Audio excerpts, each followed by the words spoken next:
Okay, hello everyone, welcome you all at लोकेसर unlimited study zone. तो आज हमें पढ़ना है, हम पढ़ रहे हैं टीचिंग मेथोडोलॉजी यानी कि शिक्षण विधियाँ।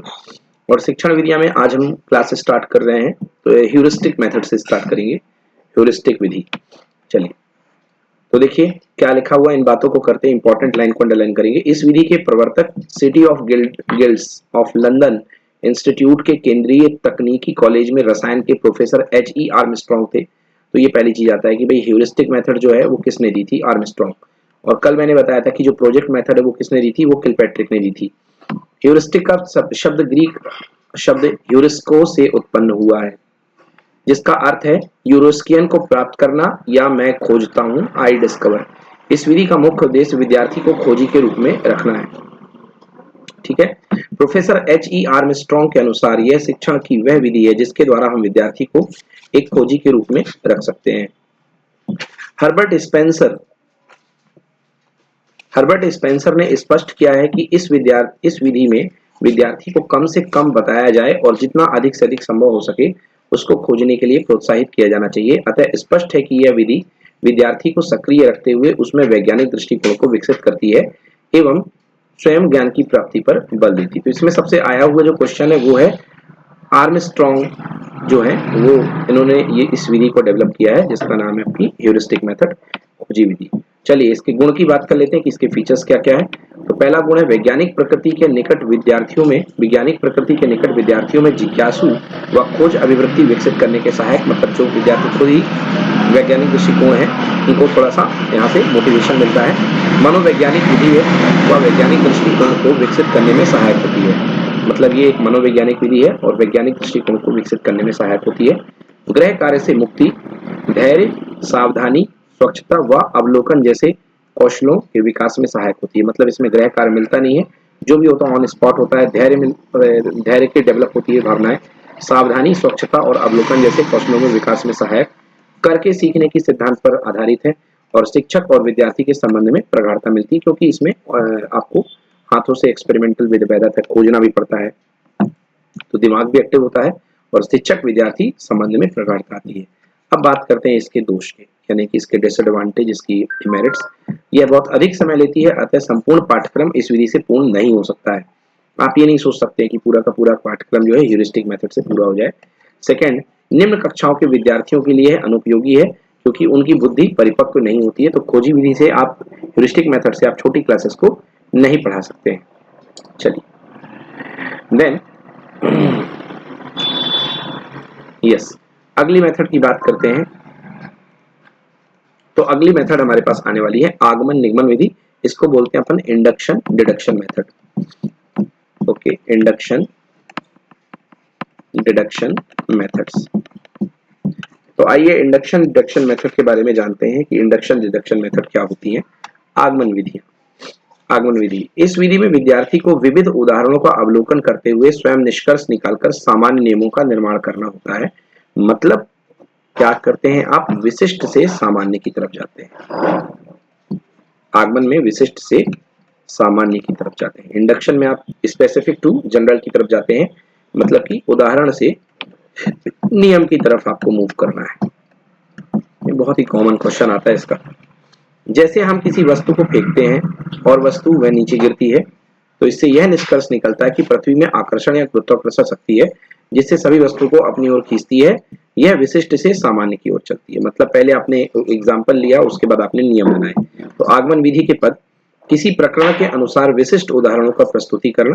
मतलब पहले किसी प्रकरण को लेकर या किसी एक ऑब्जेक्टिव को लेकर के विशिष्ट उदाहरणों का प्रस्तुतिकरण, उसके बाद निरीक्षीकरण, उसके कारण सामान्यीकरण के द्वारा नियम का निर्माण और नियमों का परीक्षण व सत्यापन। ये 4 स्टेप होते हैं। अब इसके गुण की बात कर लेते हैं। वैज्ञानिक दृष्टिकोण व अवलोकन क्षमता का विकास होता है।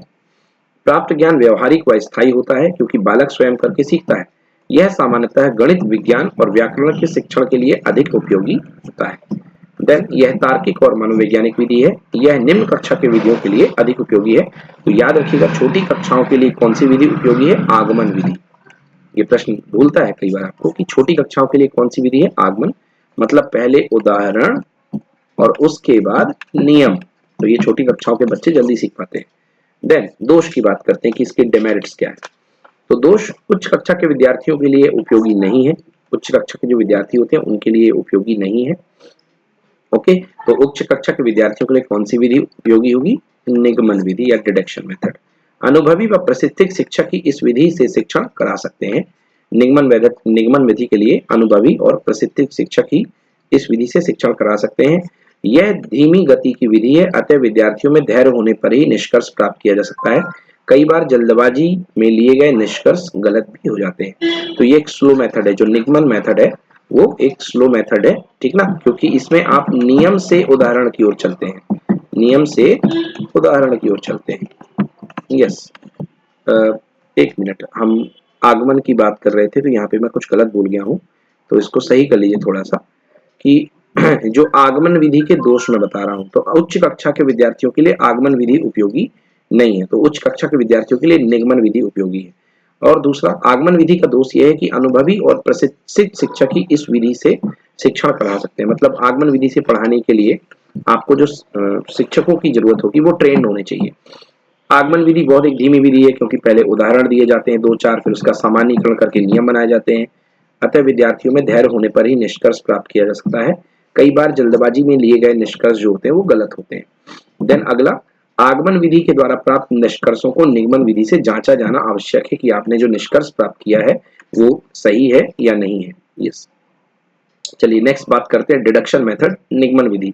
निगमन विधि का मतलब होता है सामान्य से विशिष्ट की ओर, सामान्य से विशिष्ट की ओर जाना है, मतलब कि जनरल टू स्पेसिफिक की ओर जाना है। ओके, नियम से उदाहरण की ओर जाना है, इसको बोलते हैं अपन निगमन विधि। तो यह आगमन विधि के विपरीत होती है। इस विधि में विद्यार्थियों के समक्ष सर्वप्रथम नियमों को बताया जाता है तथा उसके पश्चात नियम की सत्यता की जांच उदाहरणों की पुष्टि के द्वारा की जाती है। यह विधि सामान्य विशिष्ट शिक्षण सूत्र पर आधारित है। अब पदों की बात कर लेते हैं। पहला, प्रकरण पर आधारित नियमों व सिद्धांतों का प्रस्तुतिकरण किया जाता है। तो इसमें क्या क्या लगते हैं, देखिए आपके पास क्या रहेगा, ये सामान्य से जनरल। तो सामान्य आपके पास उपलब्ध रहेंगी चीजें, मतलब आपके पास नियम उपलब्ध रहेंगे और नियम से आपको उदाहरणों की पुष्टि करनी है। तो प्रकरण पर आधारित नियमों और सिद्धांतों का प्रस्तुतिकरण, मतलब सबसे पहले आपको नियम दिया रहेगा, फिर विशिष्ट उदाहरणों की प्रस्तुति, उसके विशिष्ट उदाहरण दिए जाएंगे, उदाहरणों को नियम से संबंधित करना और संस्थापन करना। तो उदाहरणों को नियम से अपन संबंधित करेंगे। चलिए गुण की बात करते हैं। हाँ, देखिए पहली चीज तो ये जो विधि है इसमें आपको नियम याद रखने पड़ते हैं और नियम से उदाहरण जाना है। तो आपको स्मरण क्षमता जो होनी चाहिए थोड़ी होनी चाहिए। जैसे फॉर्मूला याद करना, क्या निगमन का जाना है कि आपको फॉर्मूला याद है, मतलब नियम याद है और उसको आप पुट करोगे वैल्यूज और आंसर आपका आ जाएगा। तो यह विधि स्मरण शक्ति को बढ़ाती है क्योंकि विद्यार्थी नियमों को याद रखते हैं। यह विधि द्वारा नियमों की सत्यता की जांच आसानी से हो जाती है कि नियम सही है कि नहीं है। उच्च कक्षा के विद्यार्थियों के लिए उपयोगी होती कौन सी विधि? निगमन विधि उच्च कक्षा के विद्यार्थियों के लिए, आगमन विधि छोटी कक्षा के लिए। दोष, समय की बचत होती है, पाठ्यक्रम शीघ्रता से संपूर्ण हो जाता है। फिफ्थ, यह आगमन विधि की पूरक विधि है, ये इसका गुण है। अब दोष की बात करते हैं। यह मनोवैज्ञानिक सिद्धांतों के विपरीत अप्राकृतिक विधि है क्योंकि विद्यार्थियों को पूर्व में निर्धारित नियमों का सत्यापन मात्र करना है। मतलब आपके पास फॉर्मूला है, कैसे आया, क्यों आया, इसका कोई मतलब नहीं है, मगर फॉर्मूला में डाल करके आप आंसर निकाल लोगे, तो ये निगमन एक तरीके से। यह रटने की प्रवृत्ति को विकसित करती है तथा वैज्ञानिक विधि या वैज्ञानिक दृष्टिकोण को विकसित करने में असमर्थ है। प्राप्त ज्ञान अस्पष्ट अस्थायी होता है। विद्यार्थी यंत्रवत काम करता है कि मशीन का काम, जितना टास्क दे दिया उतना करेगा, है ना। मतलब एक तरीके से एक डेडिकेटेड एप्लीकेशन सॉफ्टवेयर की तरह ये विधि है।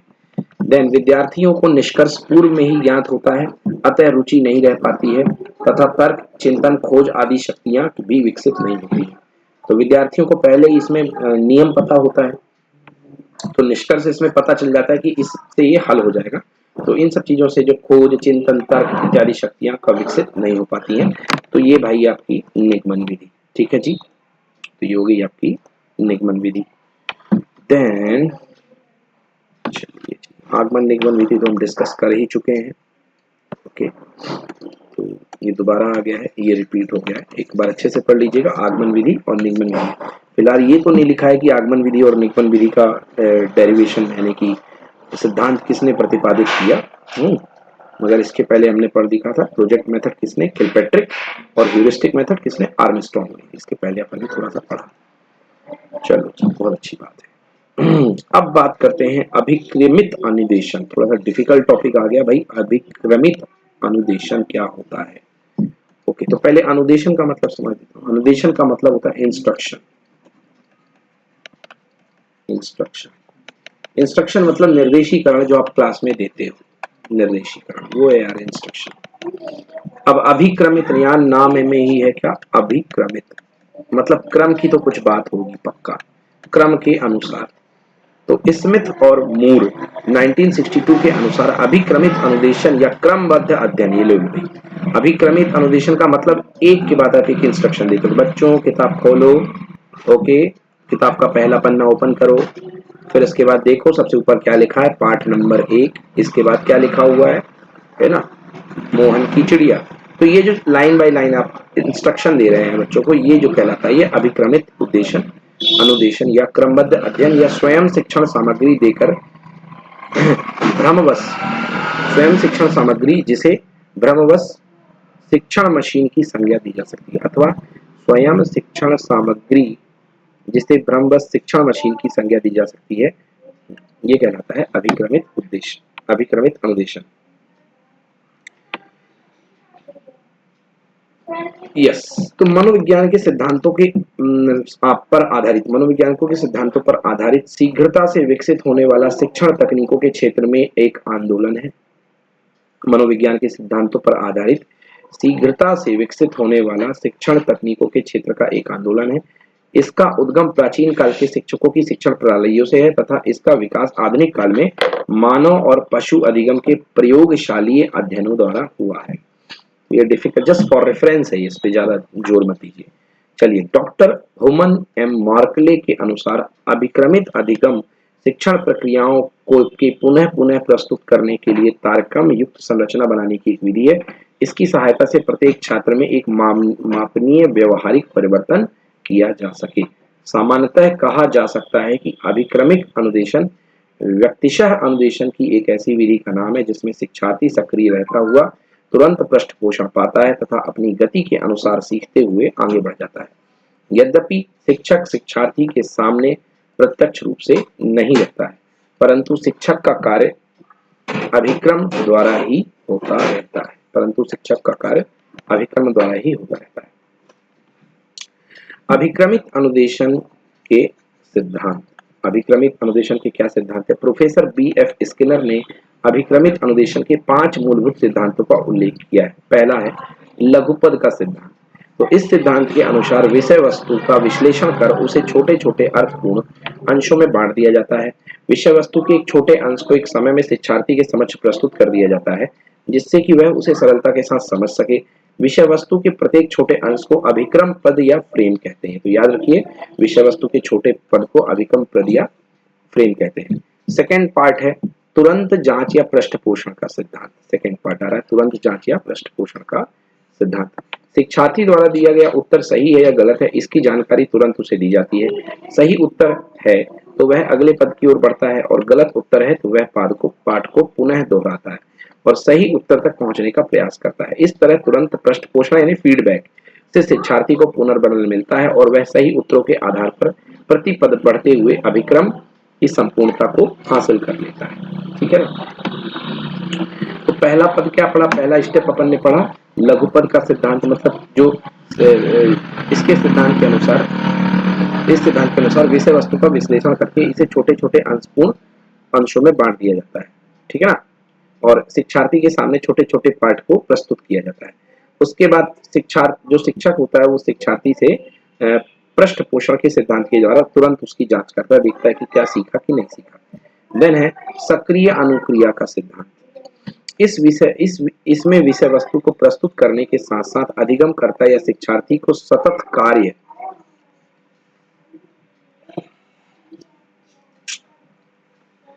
कार्य करने अथवा सक्रिय रहने हेतु विवश किया जाता है। इस प्रकार शिक्षार्थी संपूर्ण अभिक्रम तक निरंतर व्यस्त और सक्रिय रहता है। देन है स्वगति का सिद्धांत। इसमें शिक्षार्थी अपनी क्षमता, योग्यता एवं गति के अनुसार अभिक्रम में आगे बढ़ता है। इस प्रकार इसमें व्यक्तिगत भिन्नताओं का पूर्ण रूपेण पालन होता है। फिर से पढ़ेंगे इसको, स्वगति। इसमें शिक्षार्थी अपनी क्षमता, योग्यता, गति के अनुसार अभिक्रम में आगे बढ़ता है। इस प्रकार इसमें व्यक्ति की विभिन्नताओं का पूर्ण रूपेण पालन होता है। व्यक्ति की विभिन्नताओं का पूर्ण रूपेण पालन होता है। देन लास्ट स्टेप है विद्यार्थी जांच का सिद्धांत, पांचवा स्टेप, ठीक है ना।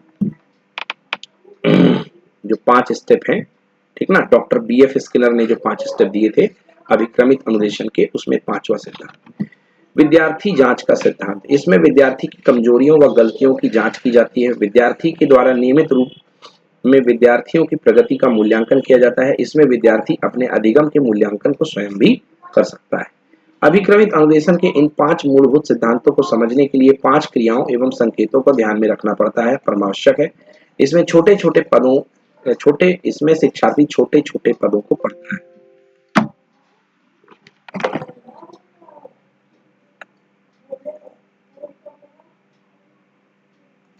चलिए, तो अभी यहाँ पे इसको स्टॉप करते हैं।